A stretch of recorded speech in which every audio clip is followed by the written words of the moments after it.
I just want to welcome Rhiannon Hall to the stage. Welcome. So Rhiannon works at the University of Technologies and has been working in higher education for the best part of 8 years. Today, she'll be talking about accessibility documentation, why it matters, how to encourage the implementation of accessible practices, and the benefits of including people with lived experience and disability in the documentation process. In her spare time, you'll find her reading book clubs, art galleries and cinemas, cooking and baking, sewing and knitting, and playing video games. Well, it's quite a list of things. Yeah. Rhiannon is that good at knitting that she can literally do it with her eyes closed. Folks, let's welcome Rhiannon Hall.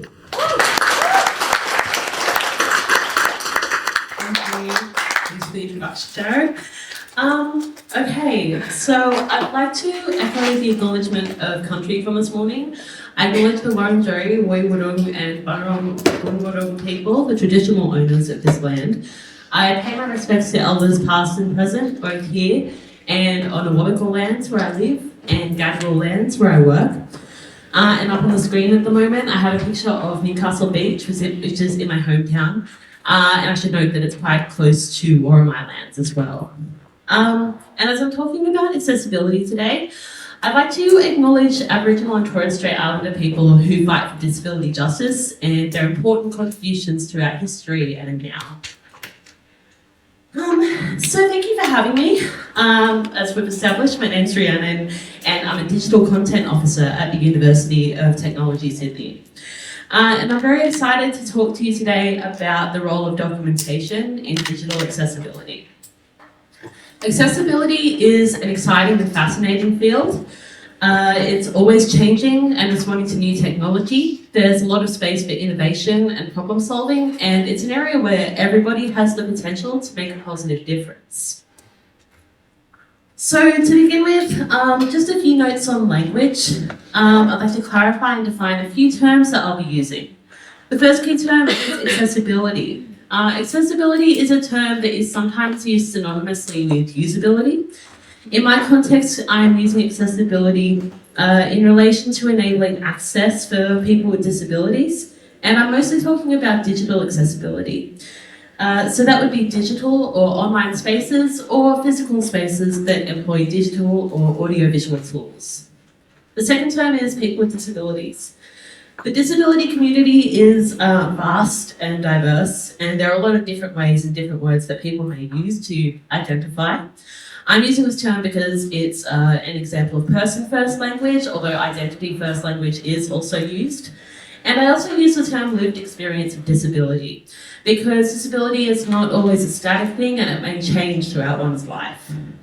So for people who have similar experiences to what I'm talking about today, but use different words to identify, I'd just like to acknowledge our diversity and appreciate their perspectives. The third term is this acronym WCAG, usually pronounced WCAG, and that stands for Web Content Accessibility Guidelines.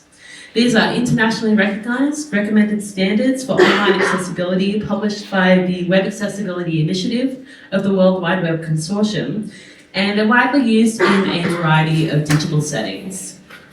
And the last term I'll define is assistive technologies. So assistive technologies are items or equipment that are used to increase or enable accessibility. And we mainly deal with assistive technologies in the form of computer software, so things like screen readers or speech recognition or other programs that are used for browsing the web or digital content and engaging in communications in an accessible way. So a little background. In my role, I'm mainly a content writer and editor. I'm part of the university's Learning and Teaching Support Unit as a member of the LX Lab, or Learner Experience Lab. Our audience is the learning and teaching community at ETS, and we provide support to teaching academics and professional staff who are engaged with teaching. We do this via face-to-face support, workshops and events, and the part that I'm most involved with, our website, LX at ETS. So on LX at ETS, we host both documentation and editorial content. Our blog features posts written by members of the community, containing things like advice, news, sharing of good practice and more, while our LX resources are where you'll find our documentation. This is a repository of how-to and help manuals for learning technologies and other practical processes that teachers can utilise. So this content is owned by the content team, which is made up of my colleagues Chris Girdler and Lucy Blakemore, who are also at the conference today, and myself as well. And we're responsible for commissioning new resource collections, reviewing, editing and publishing. In the content team, we do write documentation, but we're also lucky to have a range of contributors from the community, mostly people in our LX team, but sometimes people from beyond our team and the wider university community. And we're not accessibility specialists in the content team.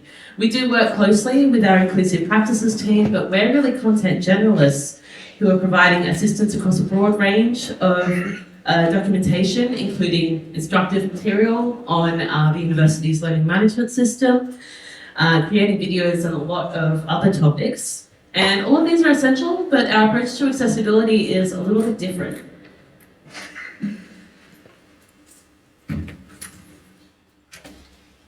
Bear with me. Well, I have some technical issues with the paper that my speech is on.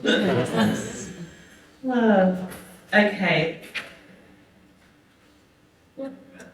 There we go. So our accessibility resources. The aim of all of our documentation is to upskill staff in working with technology. Our unit provides help and assistance whenever it's needed, but we also aim to empower staff to pick up those skills by engaging with our written documentation.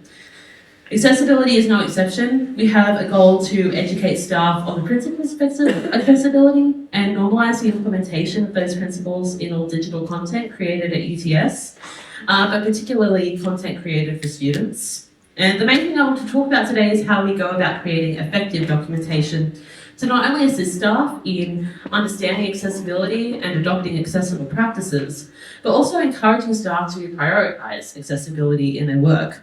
And while our situation may look quite different than yours when it comes to writing documentation, I hope that I can give you some information that you can keep in mind when you come across accessibility matters in your own work, and perhaps use to strengthen your accessibility documentation in a way that suits your needs. So the title of my talk today is Advocating for Digital Accessibility with Empathy. Why would we need to advocate for accessibility via our documentation? Well, to explain that, let's zoom out and look at the big picture of digital accessibility. So in 2019, the Australian Institute of Health and Welfare found that more than 4 million Australians live with disability, which is about 18% of the population. Now, there are a lot of gaps when it comes to disability data. We don't, for example, know specific numbers or details of digital services that people with disabilities in Australia access. And even for the assistive technologies that we do know quite a bit about, we don't always know how effective they are. So let's focus on what we do know. In 2018, AbilityNet reported to the UK government on web accessibility, and they stated that over 90% of websites are inaccessible. That means that these websites don't meet even the lowest level of WCAG compliance and are not available to people who rely on assistive technology to browse the web.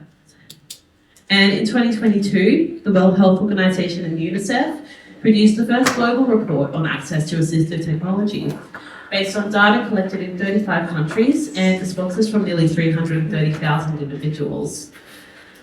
The report noted that across the world, digital accessibility is often inadequate, even in essential services such as education, health, and public information websites. In summary, we know for sure that many barriers exist in digital spaces for people with disabilities, and particularly those people who rely on assistive technologies. There are a lot of solutions to remove these barriers, some of which are quite simple to implement and some of which are a bit more challenging.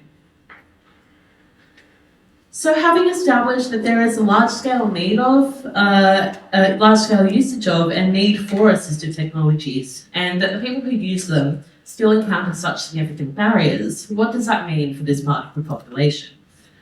There's so much of our lives unfold in the digital environment. It's how we apply for jobs and how we do our jobs. It's how we access education, news, healthcare, retail, and so many other services. And it's often how we communicate with one another. So when these spaces are inaccessible, for many people with disabilities, it means that they're locked out. They can't participate fully in society, they can't have agency over their lives, and they don't experience equity with people who don't live with disabilities. In the context of higher education, it means that worldwide, people with disabilities are underrepresented in tertiary study, and there are higher rates of dropping out or non-completion, and ultimately another layer of barriers for people with disabilities to enter the workforce and attain financial independence. So coming back to this question of why digital accessibility is something that should be advocated for, the answer is that despite the availability of accessible solutions for digital products and documentation that covers these, there's an unfortunate lack of compliance with accessibility standards.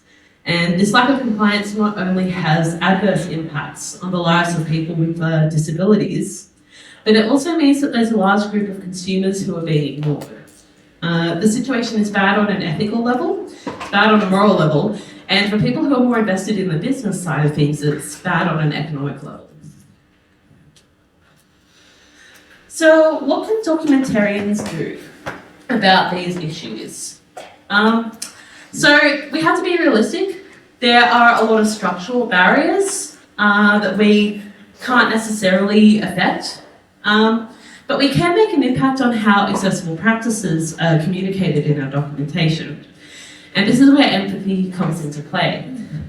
So I think there's a lot of precedence for using empathy as part of effective documentation writing, and I know it came up in Paul's Q&A as well. Having empathy for your audience can be a key element of making sure that your message gets across and your reader comes away from your document with the answer that they're looking for. And I'm sure that we've all had times where we've tried to put ourselves in our readers' shoes to make sure that we're creating effective documentation. So when it comes to accessibility, we think that empathy is important in multiple aspects. So in the next section, I'm going to talk about how we approach accessibility documentation at UTS. We have two groups of users to consider, and these two groups are very important for shaping what kind of documentation we create and how we go about it. So the first group is university staff. That's mainly academic teaching staff or professional staff in supporting roles. And this group will likely be accessing our accessibility documentation whilst they're in the process of checking that their subject sites or other online material are accessible. They might be coming to accessibility for the first time, which can be overwhelming and confusing. They're already short on time, they might be worried about whether or not they can actually make their content accessible, and they might not have an understanding at all of the what, why, or how of accessibility. And then the next group of users is students with disabilities who may or may not be using assistive technology. Staff may or may not have contact with these users, depending on if they're registered with the accessibility service or not. If they are, then generally staff will know about their accessibility requirements. But when something doesn't work or it's inaccessible, there's a good chance that we'll hear about it and somebody will need to respond and implement a solution. Though I should note that you don't always hear about it either if somebody encounters something inaccessible. So our goal is to author documentation that engages empathetically with both of these groups.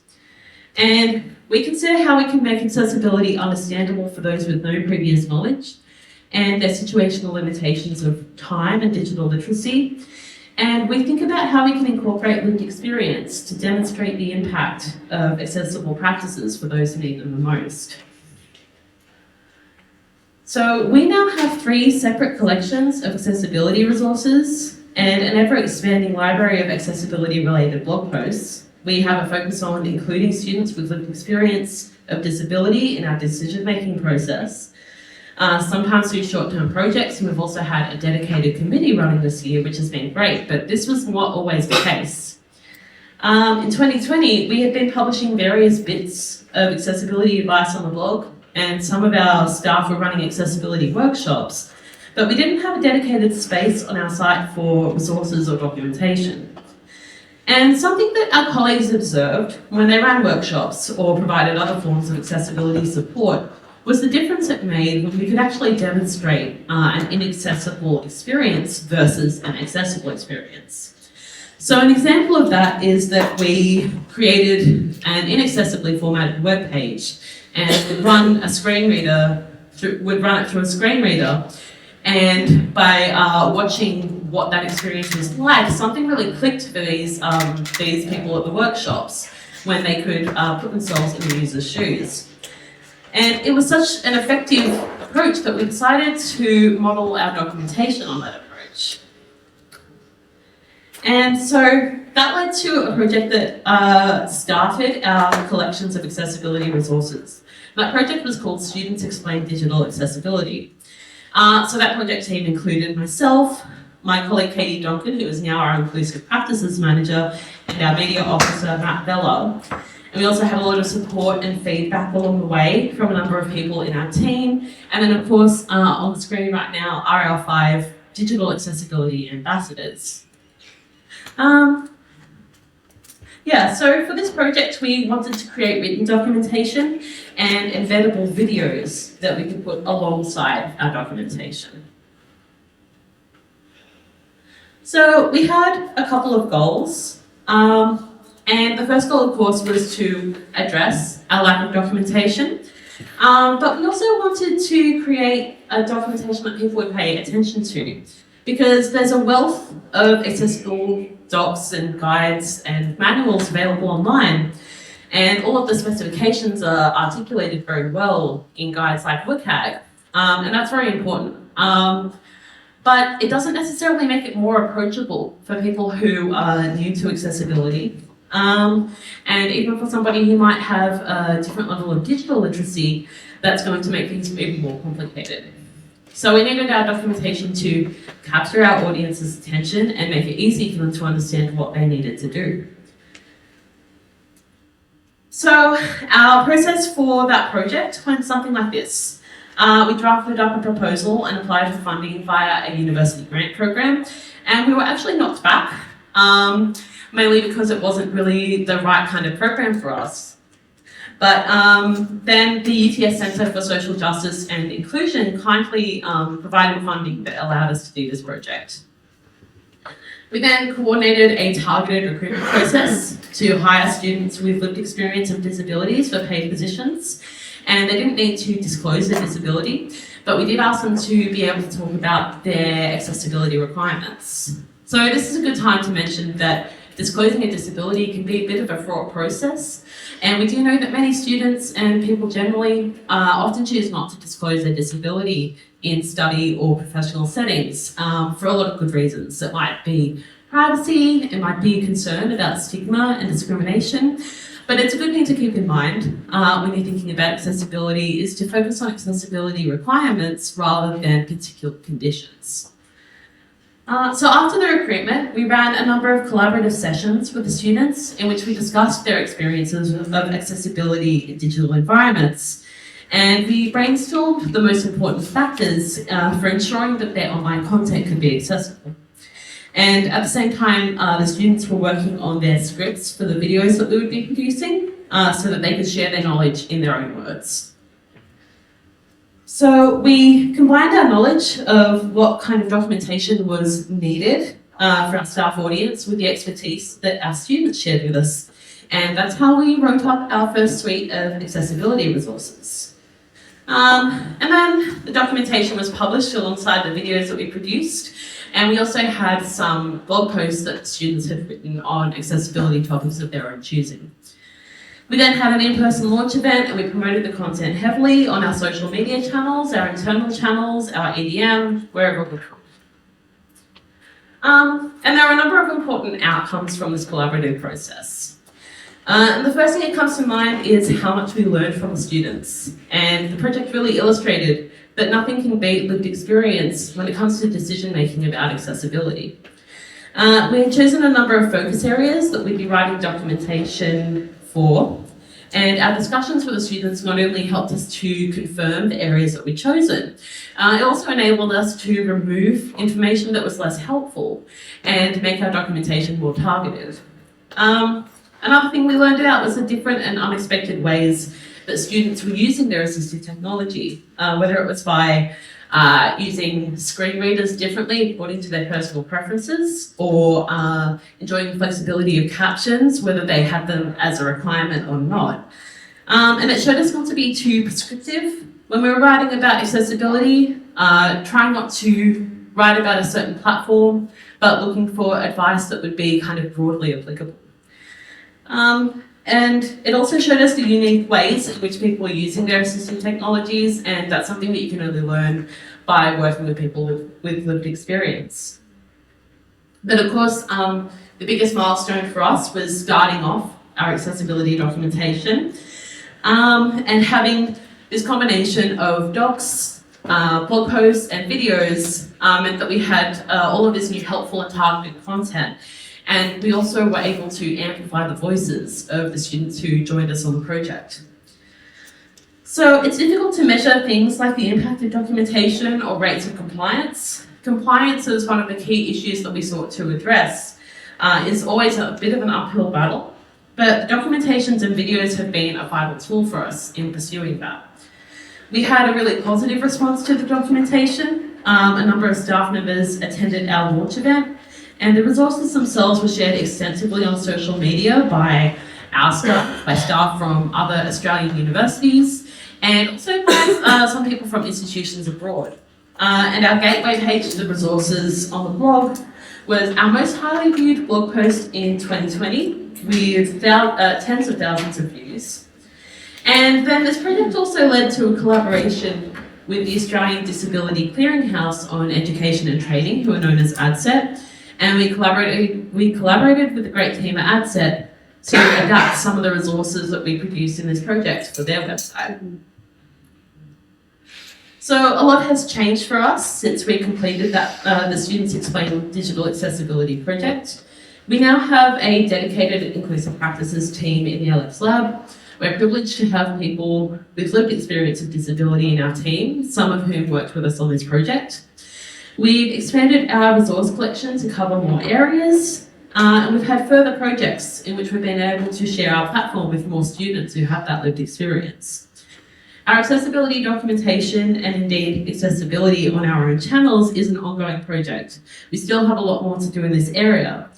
But one of the things that has become most important for us is retaining that inclusion of lived experience and doing our best to help our audience understand what they need to do to be accessible and the impact of that. So we really owe our success in promoting awareness of and educating staff in the principles of accessibility to these students and staff who have generously shared their knowledge and expertise with us.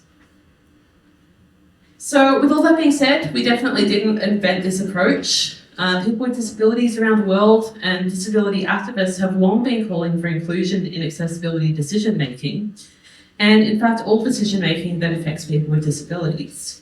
You might have heard before the motto, nothing about us without us. And this comes from the work of South African disability rights activists who were advocating for their rights in the 1990s. And it was then popularised by disability activist James Charlton in his book, Nothing About Us Without Us, Disability, Oppression and Empowerment.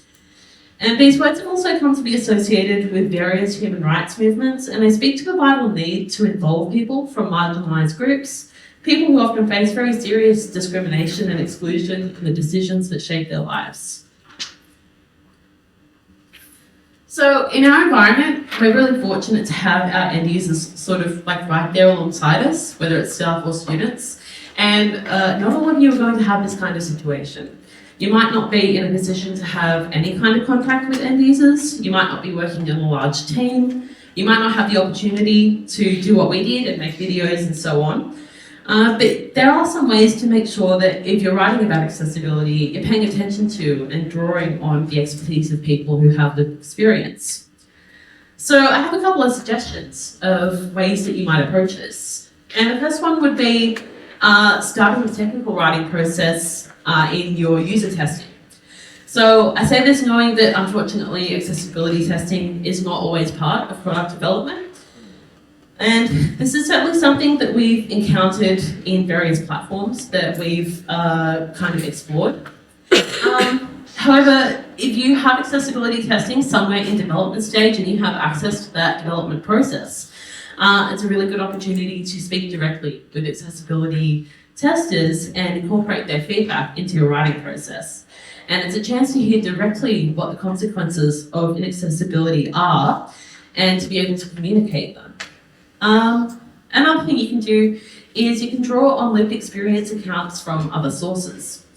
So if you're just doing the writing and you don't have any opportunity to shape how that process happens, in terms of bringing other people in, in this case, Google is your friend. There's a lot of media available where people with disabilities are sharing their experience. There's blogs and videos and podcasts and so many different sources. So you can go out and research and you can gather up some info and then head into your writing process with that in your mind. And you might even find some useful sources to link back to if appropriate. Another thing that we do is develop a use of personas. So that's another thing that crosses over a little bit with user testing. It's very useful because you can't necessarily start a new project or bring more people in every time you need to make a small change. So you can use personas in your documentation to help to craft a narrative for your accessible practices.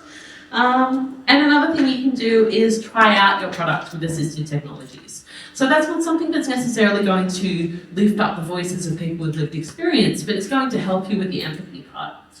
So there are a lot of assistive technologies that are freely available, meaning you can experiment with what it's like to use your product via these assistive technologies, which will help you to better understand what an inaccessible experience might feel like. Okay. And that will help you to better describe inaccessible roadblocks. So while we're here, I'm going to wave my accessibility flag a little bit with a lightning round for some of our inclusive and accessible practices that anybody can use in their work. I have a QR code up there if you'd like. That should take you to our website. Hopefully that works. I have tried it out a few times, but either way, I'll make sure to share links to our documentation in one way or another. So here is a quick overview of our practices. The first one is content structure. So use accessible formatting, including styles and headings. Make sure to break your content up into sections and avoid walls of text. Language, you can define discipline-specific terms and use plain language to explain the essentials. Alternative text, include relevant alternative text or image descriptions for your images and tick the decorative box if the image is only for decorative purposes. Captions and transcripts, always provide access to captions for videos and transcripts for audio recordings. Descriptive links, ensure that your link text tells your users where the link will take them, and avoid using generic link text like click here. Colour usage, choose colours with adequate contrast, and avoid using colour to convey meaning. Flashing content, make sure you warn your audience when you're using animated or flashing content like GIFs, and give them the option to avoid seeing it. Templates. You can develop and use accessible templates for your work so that you're not reinventing the wheel every time. And accessibility checkers. Use the accessibility checkers provided in programs like Microsoft Word or Adobe Acrobat, but don't rely on them, and always double check so that you can fix what they miss. And the very last thing I have to say is that accessibility is crucial for some, but it benefits everyone and it's always worth your time. So thank you very much for listening.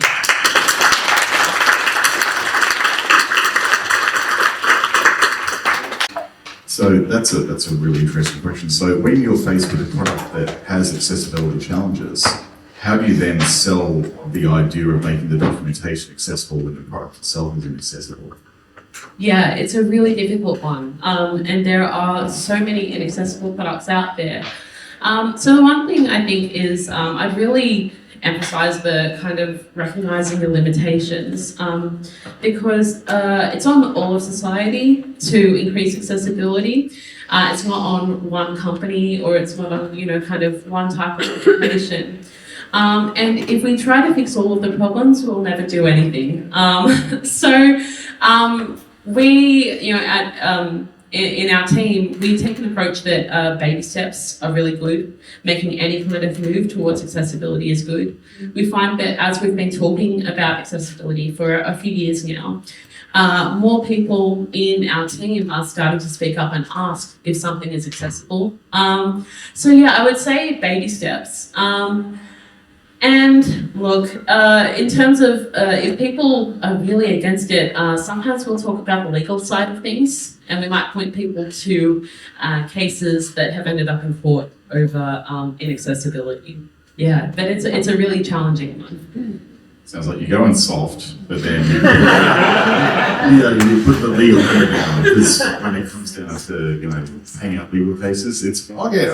Let's do that. Right? Yeah, it can make people a little bit more open when they haven't been before. Yeah. For the use of colours in docs when they have a semantic meaning, like perhaps warnings, cautions, notes, and that sort of thing. From an accessibility perspective, how do you balance the accessibility of that for people who may view those colours differently and may actually not even see some of those colours on screen at the same time? Yeah, it is a really good question. And one thing I'd maybe add a caveat that I'd say don't use colour alone to convey meaning. And so something you could do is add in, a symbol associated with each colour. You could add text that describes what the colour is, and add, a legend somewhere in the document that shows people what colour means. And the reason I say that is there might be some colours that are better for colourblind people, but you can't necessarily anticipate all of the different ways that people will perceive colour. And so there's always a risk that if you're only using colour to convey meaning, there's people who are not going to be able to perceive it in the way that you expect that they might be able to be. So yeah, I would say finding symbols or text or something and including that alongside the colour would be a way to make that more accessible. Thank you.